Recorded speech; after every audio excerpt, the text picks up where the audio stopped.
जानबूझ करके उन्होंने सबसे तगड़े लंबे पुलिस अफसर को सामने लगाया और जैसे फिल्मों में नहीं कोई गाड़ी रोकी जाती है उस तरीके से गाड़ी रोकने का प्रयास किया गया था नॉमिनेशन के दिन। क्या ब्रीफिंग की गई है पुलिस को, उसका अंदाजा अंदर ही पता लग गया। जो पुलिस को ब्रीफिंग है वो ये है कि समाजवादी पार्टी को वोट ना पड़ने दिया जाए।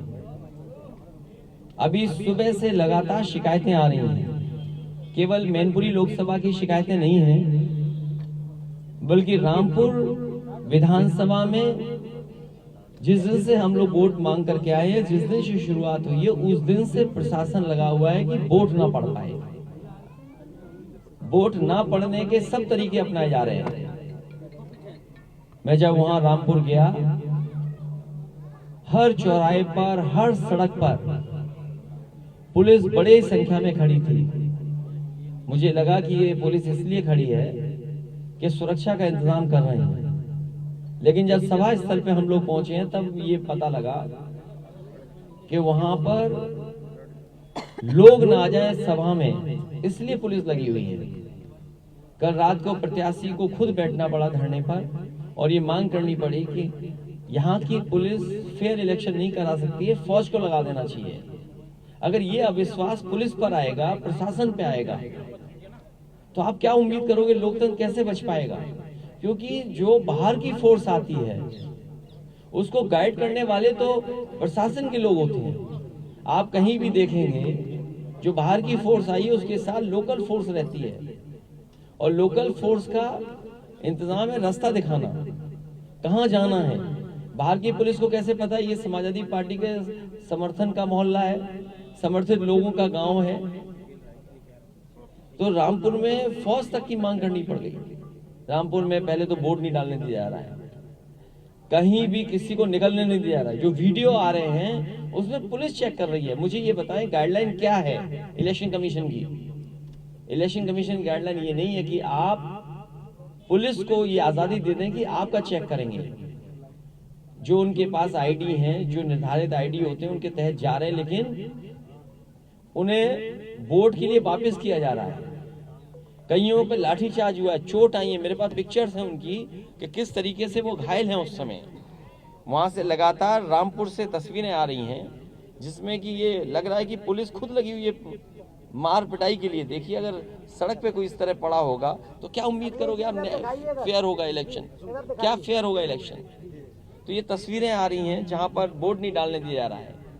ये तो रामपुर की बात है। मैनपुरी की मैंने बताया कि पहले दिन से प्रशासन इस कोशिश में रहा कि वोट कैसे रोका जाए और यहाँ पर समाजवादी कार्यकर्ताओं के साथ अन्याय कैसे हो, दबाव बनाया जाए। नाम पूछे जा रहे हैं और भारतीय जनता पार्टी को खुली आजादी है, शराब बांट सकते हैं, कुछ भी कर सकते हैं।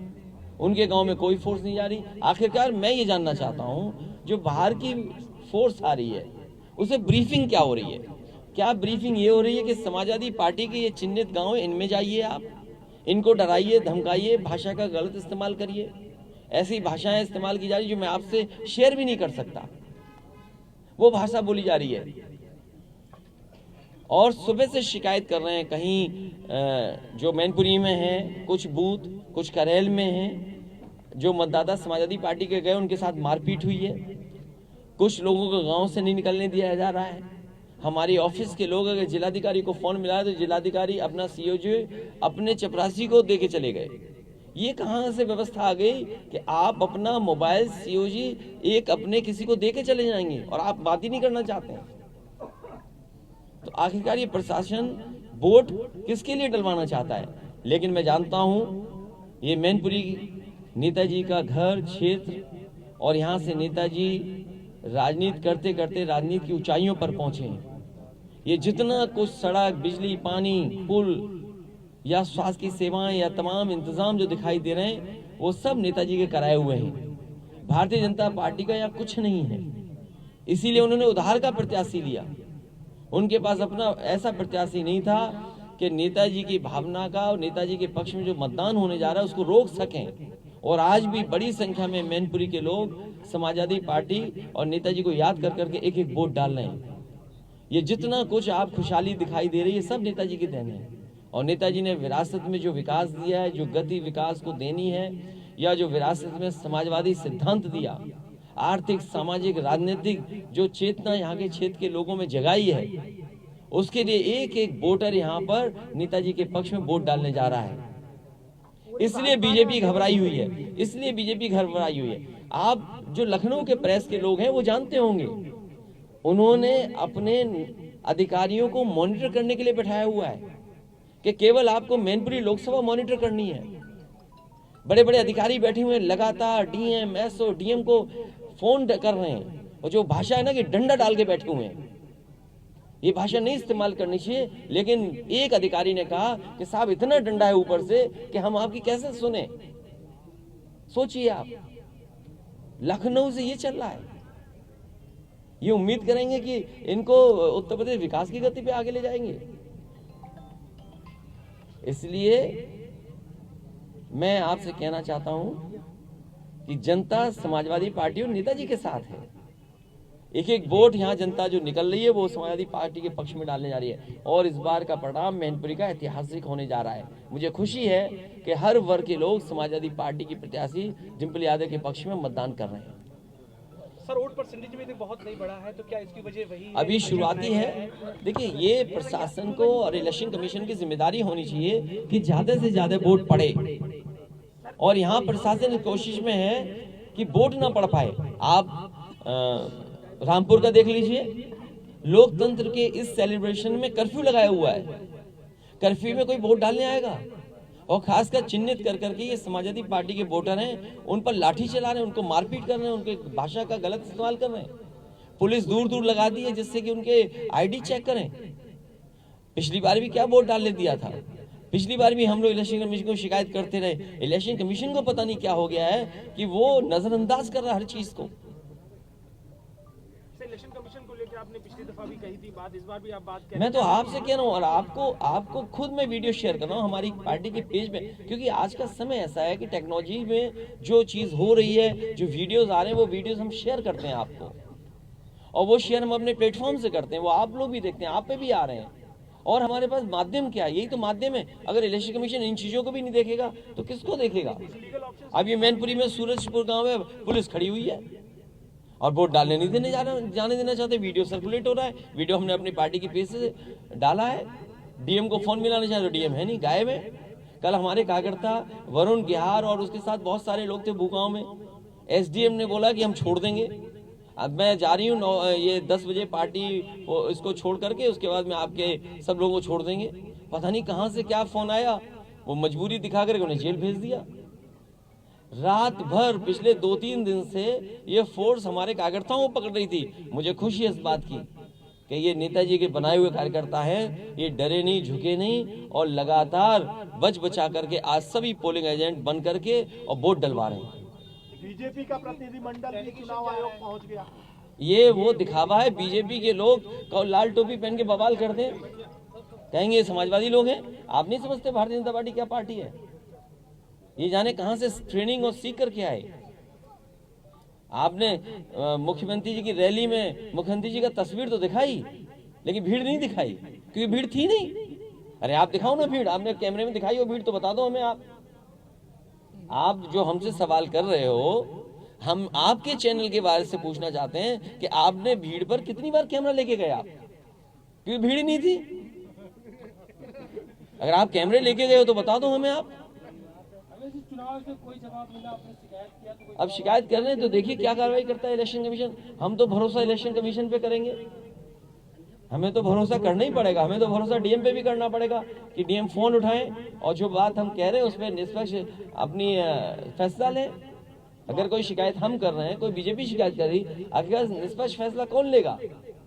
डीएम को लेना चाहिए निष्पक्ष फैसला। अगर आप पहले से ही माइंड मेकअप करके बैठे हुए हो, क्योंकि आपको कैमोफ्लेज करना है, आपको स्मोक स्क्रीन क्रिएट करनी है। स्मोक स्क्रीन क्रिएट करने के लिए बीजेपी, क्योंकि बीजेपी को चोरी करनी है। आप बताइए, जिला पंचायत के चुनाव में लूटा वोट, लोगों पे झूठे मुकदमे लगाए और उसके बाद प्रशासन से जो लोग विरोध करने गए इस चीज पे उससे मुकदमे लगवा दिए। ऑब्जर्वर ये स्मोक स्क्रीन है और ऑब्जर्वर को शिकायत की, ऑब्जर्वर ने कार्रवाई की, क्योंकि ऑब्जर्वर यहाँ के नहीं है, बाहर के हैं। अखिलेश जी, चाचा के करीबियों पर लगातार जो है पुलिस चाचा नहीं, अब चाचा तो समाजवादी पार्टी के साथ उनका चुने साइकिल है, वो तो अच्छी बात है कि वो चले गए, वो बच गया ब्लॉक प्रमुख। उसको न जाने कितनी पुलिस ढूंढ रही थी उस समय, प्रधान वो ब्लॉक प्रमुख पति को न जाने कितनी पुलिस ढूंढ रही थी, क्योंकि आप इटावा के हो सकते हो तो आप ज्यादा जानते होंगे इन चीजों को। और सर कल देर रात में आपके विधायकों का एक दल गया इलेक्शन कमीशन, कोई ज्ञापन लेने नहीं आया। आज सुबह से भी धरना चल रहा विधानसभा में। नहीं, इलेक्शन कमीशन क्या है, आंख बंद करके बैठा हुआ है, सो गए होंगे। उन्हें क्या, उन्हें थोड़ी पता है, उन्हें पता है कि चुनाव लड़ाना नहीं है, जो सरकार कहेगी वो हमें मानना है, तो इसे किससे शिकायत करें। 24 के लिए अखिलेश जी परिणाम का बावजूद ये ट्रेनिंग हो रही है 24 की, इससे अच्छी तैयारी करनी पड़ेगी विपक्ष के लोगों को। नगर निकाय का चुनाव है सर, क्या ईमानदारी बढ़ मार्जिन बहुत अच्छा होगा, मार्जिन तो आप भी बताते हो कि इतना होगा। बीजेपी भी जानती है कि वो हार रहे हैं। मैंने तो वीडियो देखा कि बीजेपी के प्रत्याशी समाजवादी पार्टी के लिए वोट मांग रहा है। ये कोई बात है भाई, बीजेपी खुद जानती है वो हार रहे हैं। अखिलेश जी, महिलाएं बहुत सारी बूथ पे दिख रही हैं, क्या मैनपुरी अपनी पहली महिला सांसद इस बार जिता के भेजेंगे? मुझे खुशी है कि महिलाओं की भागीदारी बढ़ रही है और हमारी आपकी सबकी जिम्मेदारी होनी चाहिए, महिलाओं को प्राथमिकता दें, उन्हें आगे बढ़ाएं। सर, शिवपाल जी को पहले आप दूसरे दल का नेता बताते थे, उनको बोलते थे कि दूसरे दल के नेता है, गठबंधन के साथी है। आज के दिन क्या वो गठबंधन के साथी है कि सपा के नेता है, क्या परिचय? टेक्निकल चीजें आपको पहले से पता है, अगर टेक्निकल चीजें न पता हो तो सवाल आप पूछ सकते हो कि किसी प्रत्याशी को सिंबल कब दिया जाता है। अगर आपको ये टेक्निकल जानकारी होगी तो ये सवाल नहीं पूछ सकते आप। प्रेस कॉन्फ्रेंस में कहते थे सर कि वो हमारे गठबंधन के साथी है, दूसरी पार्टी के अध्यक्ष है। वो कब का है वीडियो था और बाद में क्या कहता था, ये आप बताओ ना। आप अभी भूमिका स्पष्ट कर दे सर। नहीं, भूमिका क्यों एक्सपर्ट कर, मैं आपसे जानना चाहता हूँ, जब आपको जानकारी नहीं है। रुक जा भाई, तेरा वोट नहीं है, इसको रोको भाई। तो इसलिए वो विषय नहीं है, विषय ये है कि वोट लोग डालने जाएं, उन्हें कोई पकड़े नहीं, प्रशासन निष्पक्ष हो, और जो इलेक्शन कमीशन को मॉनिटर करना चाहिए या सरकार मॉनिटर कर रही है। अरे जिन्होंने कोई काम न किया हो, बताओ क्या काम किया यहाँ पर। ये सड़कें, ये पुल, ये बिजली, ये स्वास्थ्य सेवाएं, जनता के लिए जो फैसले, जो काम, बताओ। देश के प्रधानमंत्री जी ने कहा कि जानवर बहुत उत्तर प्रदेश में, उसके बाद भी आज तक सड़कों से जानवर नहीं हट पाए। अखिलेश जी, ममता बनर्जी हो या शरद पवार हो या बाकी लोगों का फोन आया आपके पास, इसका कोई फायदा हो रहा है? उससे तुम्हें क्या लेना देना? सुनवाई हो रही है आपको? चुनाव आयोग से लगातार आप लोग शिकायत कर रहे हैं, यहाँ से लेकर नहीं, कुछ जगह कार्रवाई। देखिए रामपुर खतौली में आप वीडियो देखिए, पुलिस किसी व्यक्ति को वापस कर रहा है। आधार का नंबर कैसे कोई याद रखेगा? आधार कार्ड भी एक आईडी है हमारा, और जब इलेक्शन कमीशन ये खुद कह रहा है कि हम वोटर लिस्ट से आईडी को ज्वाइन कराने जा रहे हैं, तो आईडी इलेक्शन कमीशन का प्लस आधार, ये दोनों एक ही चीज है। आप उनको वोट नहीं डालने दे रहे हैं, किसके निर्देश पे वोट नहीं डालने थे? इसलिए इलेक्शन कमीशन को ऐसे अधिकारी अगर दिखाई दे रहे हैं वीडियो पर, जो वोट डालने वालों का रोक करके उनसे आईडी मांग रहे हैं, और आईडी सही है उसके बाद घर भेज रहे हैं, ऐसे के खिलाफ कार्रवाई नहीं होगी तो लोकतंत्र खत्म हो जाएगा। ये तमाम वीडियो ऐसे हैं जहां पुलिस को आगे करके सरकार ने वोट रोकने की तैयारी की है। सर, अगर आप जीतते हैं, जेडीयू ने आपको सपोर्ट किया है, तो 24 के लिए अपोजिशन यूनिटी, मैं कहता हूं बहुत सारे विपक्षी दलों ने समर्थन किया है, बहुत सारे ऐसे दल हैं जिनके यहाँ पर संगठन नहीं है, उसके बाद भी उन्होंने समर्थन किया है कि विपक्ष की केवल एक डिम्पल यादव प्रत्याशी है यहाँ पर।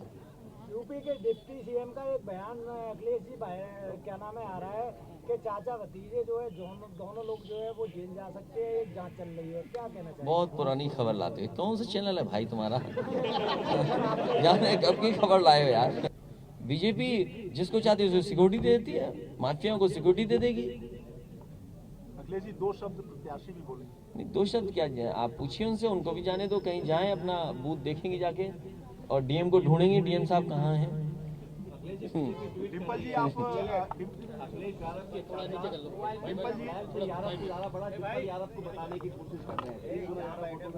उनको क्या तकलीफ है? बीजेपी को किस बात का पेट दर्द है? बीजेपी को किस बात का पेट दर्द है?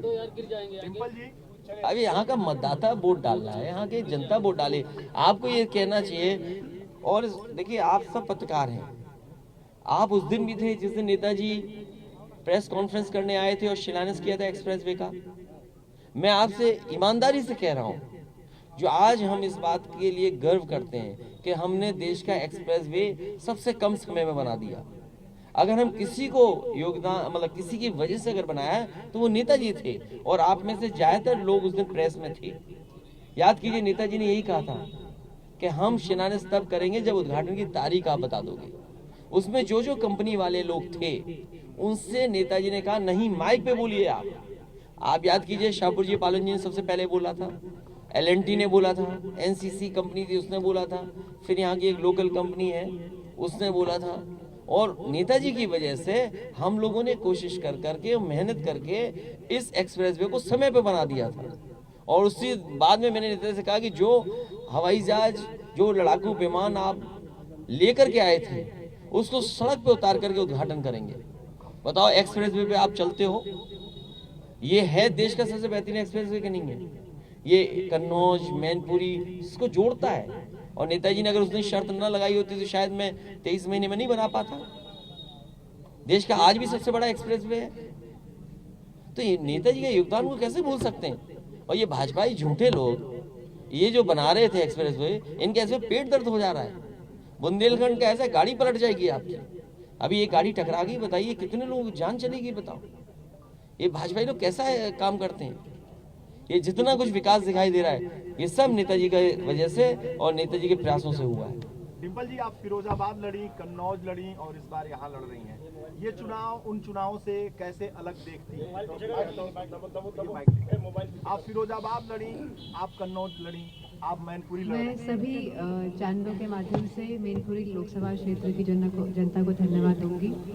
मैंने पहले भी कहा है, जब मैं कैंपेनिंग के लिए गई हूँ गांव-गांव, मैंने बोला है कि यह चुनाव नेताजी का चुनाव है और इस क्षेत्र के लोगों का चुनाव है, क्योंकि नेताजी ने कई दशक इस क्षेत्र से लड़े हैं, उभर के आए हैं, क्षेत्र को आगे बढ़ाने का काम किया है। तो मैं कहना चाहूँगी यह सीधे इस लोकसभा क्षेत्र और नेताजी के सम्मान का चुनाव है। डिम्पल जी, अन्य चुनावों से ये चुनाव कठिन मानती हैं कि आसान मानती हैं? चुनाव होता है, कठिन और आसान नहीं होता है। हमको अपना 100% देना होता है। क्या कहना चाहेंगी मैनपुरी की जनता से डिम्पल जी आप? जो प्यार और स्नेह और आशीर्वाद मैनपुरी लोकसभा क्षेत्र के लोगों ने दिया है, मैं उनका तहे दिल से धन्यवाद कहना चाहूँगी। और कहना चाहूँगी कि वोट डालें। प्रशासन और सरकार चाहती नहीं है वोट प्रतिशत बढ़े, और लगातार अनकॉन्स्टिट्यूशनल वे में काम कर रहे हैं, अनडेमोक्रेटिक वे में काम कर रहे हैं ये लोग। ये हमारा अधिकार है कि हम वोट डालें। और जिस तरह के हथकंडे अपनाए जा रहे हैं सरकार द्वारा, प्रशासन द्वारा, मैं चुनाव आयोग से भी अपील करना चाहूँगी कि इस पे वह देखे, गहराई से देखे, और आने वाला जो लोकसभा चुनाव है 2024 का, उसमें भी इसी तरह के हथकंडे अपनाए जाएंगे तो लोग भी सतर्क हो और चुनाव आयोग से भी अपील करेंगे। डीएम को लेकर आपने नहीं, अभी सूचना मिली है हमारे इसी अभिनव स्कूल में बूथ नंबर 239 EVM खराब है। अब बताओ, इतने चैनल खड़े हैं, आप लाइव कर रहे हो, बगल में EVM खराब है, इसमें क्या कहोगे आप लोग? आधे घंटे प्रतिनिधिमंडल जो बीजेपी का गया वो EVM ठीक कराने गया है? सवाल पूछा जाए। अरे क्या आप लोग ये सब जानते हो बातें, क्यों ऐसा बात करते हो? सब बातें आप जानते आपका क्या कहना है इस पर? नहीं, हमारा ये कहना है कि EVM ठीक हो, जल्दी वोट पड़वाए, नई EVM लाए। इस तरह की शिकायतें और जगह से भी और जगह से जहाँ आ रही है वहाँ लगातार उन्होंने शिकायतें की, कुछ जगह ठीक हुई, कुछ जगह बदल रही है। डिम्पल जी भी जाएंगी बूथ? आप चलेंगे साहब? नहीं जाएंगे, नहीं डिम्पल को, इनको जहाँ जाना चाहिए जा सकते हैं, हम ही नहीं जा सकते। हम जाएंगे तो दिक्कत होगी, प्रत्याशी वो कहीं भी जा सकते हैं। मैं प्रेस के लोगों का धन्यवाद देता हूँ, हर बार की तरह आज फिर सैफी में आप लोग आए, बहुत बहुत धन्यवाद आप सबका, बहुत धन्यवाद।